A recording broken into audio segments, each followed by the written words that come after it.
নবী দাবি কইরা উম্মত বানাইছে ৮০,০০০। উম্মত বানাইছে কত? ৮০,০০০। বিশাল প্রাচীর দিয়ে ওয়াল দিয়া ওর মধ্যে থাকে, গেট বানাইছে, ভিতর দিয়ে খিল লাগাইলে ঢোকা যায় না। উম্মত ৮০,০০০ নিয়ে ভিতরে থাকে। মুসাইলামাতুল কাজ্জাব, ওমর, আলী, উসমান, তালহা, জুবাইর সবাই পরামর্শ দিছে আবু বকর এই মিথ্যা নবীর দাবিদার ভণ্ড নবী মুসাইলামাতুল কাজ্জাবকে তো খতম করার দরকার, জাহান্নামে পাঠানোর দরকার। যেই পরামর্শ সেই কাজ।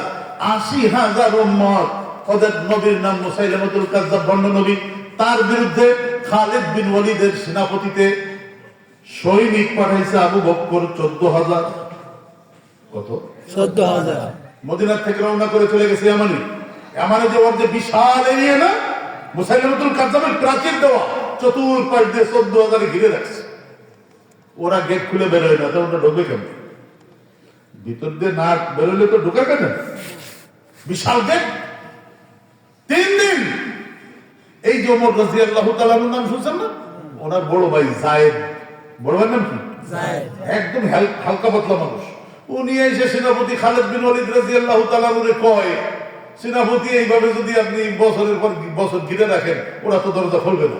তা আমরা খাবার দাবার যা নিয়ে এসেছি সব যদি শেষ হয়ে যায়, তাহলে মদিনায় যাবো কেন? তো তুমি কি পরামর্শ দাও? গেট খোলার ব্যবস্থা করতে হবে। কেমনে খুলবা? একটা ঢাল আনেন, ঢালের মধ্যে আমার বসায় আগে, আমার ঢালের মধ্যে বসাই দিয়া ৪-৫ জঙ্গিরা খুঁটি দিয়ে ঢাল সন্নিভর করে আমারে ওয়ালের ভিতরে ফেলায় দিন। ছোটখাটো রিক্স না, কি মনে করতেছেন আপনারা? বিশাল বড় রিস্ক। জানে না ওই পাশে ফালানোর সাথে সাথে মেরে ফেলাইতে পারবে। ওনার চিন্তা হলো, আমার যদি কোনো মতে ওই বের করে দেওয়া হয়, আমি মুহূর্তের মধ্যে দৌড়াই যাইয়া মেইন গেটের খিল খুলে দিব, তোমরা ঢুকে পড়বা। যে কথা সেই কাম। বড় একটা ঢাল এনে ওনারে বসানো হয়েছে। ৫-৬ জন মিলে খুঁটি দিয়ে উঁচু কইরা ওনার ওই পাশে ফালাইতে পারে বাদান। ওই ভণ্ড নবীর উম্মতরা ওনারে কোপানো শুরু করছে পিছন দিয়া। কোপাইতেছে একদিক দিয়ে, দৌড়াইতেছে আরেক দিক দিয়া। মাগার আল্লাহ তাআলা ওনারে কামিয়াব করে দিছে। দৌড়াই যাইয়া মেইন দরজার খিল খুলে ফাঁক করে ধরছে। সুবহানাল্লাহ। উনি বলেন, আমি গেট খোলার সাথে সাথে দেখি খালিদ বিন ওয়ালিদ আমার সামনে হাজির। সুবহানাল্লাহ।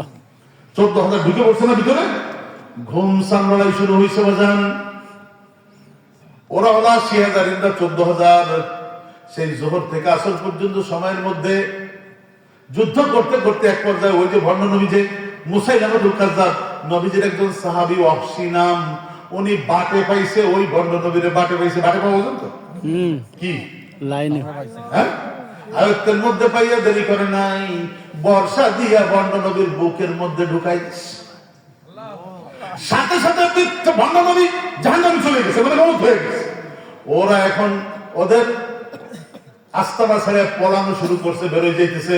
শুনছে ওদের নবী নাই, মরে গেছে, তাহলে জান দিয়ে লাভ কি, বেরো। ওইখানে ১৪,০০০ মুসলিম সৈনিকদের সাথে যুদ্ধ কইরা ওই ভণ্ড নবীর উম্মত জাহান্নামে গেছে ২০,০০০। কত? ২০,০০০। ভাইগে গেছে ৬০,০০০। মাগার মুসলমানদেরও বড় ক্ষতি হয়ে গেছে। ১৪,০০০ সৈনিকের মধ্যে ১২০০ সৈনিক শহীদ হয়ে গেছে। যেই ১২০০ শহীদ হয়েছে তার মধ্যে ৭০০ হলো কোরআনের হাফেজ। কোরআনের হাফেজ ৭০০ ওই যুদ্ধে শহীদ হয়ে গেছে। পুরো কিল্লা রক্তের বন্যা হয়ে গেছে। ৬০,০০০ জন ভেঙে গেছে। সেনাপতি বলছে, যাও আমাদের যারা শহীদ হয়েছে তাদের লাশগুলি এক জায়গায় আনো, যারা আহত হয়েছে তাদেরকে একদিকে নিয়ে যাও। সব শহীদদেরকে একদিকে আনা হইতেছে, আহতদেরকে সেবা শুশ্রূষা দেওয়ার জন্য একদিকে নেওয়া হইতেছে। হঠাৎ করে এক সাহাবী যাইয়া দেখেন ওই সালেম, আল্লাহু আকবার, কোন সালেম? ওই সালে